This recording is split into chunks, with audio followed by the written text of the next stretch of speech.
Hi hello അസ്സലാമു അലൈക്കും. അപ്പോൾ ഇന്നതൊരു ഫ്രൈഡേ ആണ് കേട്ടോ. ഇന്നിവിടെ എക്സാം കഴിയണ ലാസ്റ്റ് ദിവസമാണ്. ഇന്നത്തോടെ എക്സാമൊക്കെ കഴിഞ്ഞിട്ടുണ്ട് കേട്ടോ. അപ്പോൾ എക്സാം കഴിയണ ഒരു സന്തോഷം, പിന്നെ ഇൻഷാ അല്ലാ വെക്കേഷൻ സ്റ്റാർട്ട് ആവുകയാണെങ്കിൽ നമ്മൾ അടുത്ത മാസം നാട്ടിലേക്ക് പോകണമെന്ന് വിചാരിക്കുന്നുണ്ട്. അപ്പോൾ അതിൻ്റെ ഒരു സന്തോഷമൊക്കെ പാടായിട്ട് അയിമ പറഞ്ഞിരിക്കുന്ന ഐസ്ക്രീം വേണം. സ്കൂളിൻ്റെ അടുത്തൊരു ഷോപ്പുണ്ട്, അതിൽ നിന്ന് തന്നെ മതിയോ എൻ്റെ ഫ്രണ്ട്സ് അവിടെ നിന്ന് കഴിച്ചിട്ട് നല്ല ടേസ്റ്റ് ഉണ്ട് പറഞ്ഞിരുന്നൊക്കെ. അപ്പോൾ നമ്മൾ ആ ഷോപ്പിൽ കയറി ഇപ്പോൾ ഒന്ന് ഫ്രൈഡേ ആയ കാരണം ആ ഷോപ്പ് ഉണ്ടായിട്ടില്ല കേട്ടോ. അപ്പോൾ അതിന്മേൽ എനിക്കൊരു മുടി പോയി. അപ്പോൾ ഞങ്ങൾ പറഞ്ഞു എനിക്ക് ഐസ്ക്രീമല്ലേ വേണ്ടത്, വേറെ എവിടെയെങ്കിലും വാങ്ങിച്ചു തരാമെന്ന്. അപ്പോൾ വേണ്ടാന്നൊക്കെ പറഞ്ഞിട്ട് ആച്ചു അമ്മ പറഞ്ഞു എനിക്ക് അവിടുത്തെ ഐസ്ക്രീം ആണെങ്കിൽ മതി, അല്ലെങ്കിൽ വേണ്ടാന്ന് പറഞ്ഞു.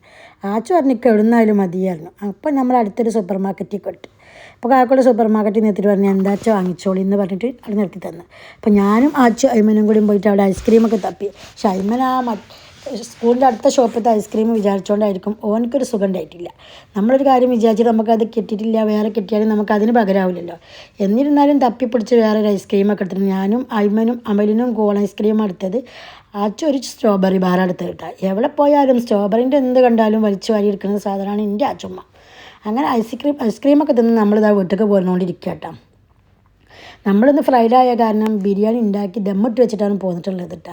കാരണം ഇവിടുന്ന് സ്കൂൾ വിട്ടിട്ട് എങ്ങനെ ആയാലും ഇവരെ എടുത്തിട്ട് എന്തെങ്കിലുമൊക്കെ അവർക്ക് എന്തെങ്കിലും വാങ്ങിക്കാനൊക്കെ ഉണ്ടൊക്കെ വാങ്ങിച്ച് വീട്ടിലെത്തുമ്പോൾ 11-12 മണി എടുത്താവും കേട്ടോ. പിന്നെ നമ്മൾ ബിരിയാണിയൊക്കെ വെച്ച് ദമ്മിടലൊക്കെ കഴിഞ്ഞ് അത് കഴിക്കുമ്പോൾ 2-2:30 മണിയാവും. അപ്പോൾ അതിന് വിശന്ന കൊടിയിൽ കഴിയണ കാരണം നേരത്തെ കാലത്ത് തന്നെ നമ്മൾ ബിരിയാണി റെഡിയാക്കി വെച്ചിട്ടുണ്ടായിരുന്നു. അപ്പോൾ ബിരിയാണിയൊക്കെ സെറ്റാണല്ലോ എന്നുള്ള സമാധാനത്തിലാണ് ഞാൻ ഈ ആക്കത്തിന് ഇരിക്കുന്നത് കേട്ടോ.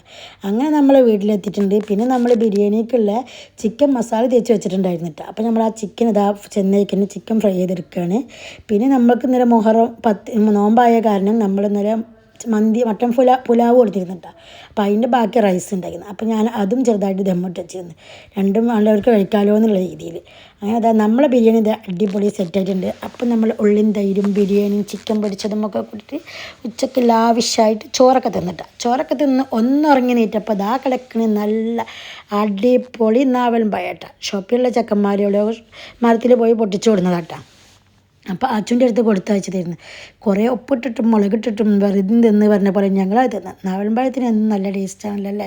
ഒരൊറ്റൊന്ന് പോലും ബാക്കി വെച്ചിട്ടില്ല. അതൊക്കെ കഴിഞ്ഞ് രാത്രിക്കത്തെ പരിപാടി എന്താണെന്ന് വെച്ചാൽ ഇൻഷാ അല്ലാ വെക്കേഷൻ സ്റ്റാർട്ടായി നാട്ടിൽ പോകണമെന്നുണ്ട്. അപ്പോൾ അച്ഛൻ്റെ ടെൻറ്റിൻ്റെ അവിടെയൊക്കെ ഒന്ന് ക്ലീനാക്കി ടെൻറ്റിൻ്റെ ഉള്ളത്തെ സാധനങ്ങളൊക്കെ ഒരു അടക്കിപ്പറക്കി അതൊരു കവറിലൊക്കെ ആക്കി എടുത്ത് വെച്ചിട്ടുണ്ട്. അച്ഛൻ മൈമേനെ അവിടെ ഇരുന്ന് കളിക്കണേ. അപ്പോൾ നമ്മളെ വീഡിയോ എത്ര കൊള്ളും ഇന്നത്തെ വിശേഷം.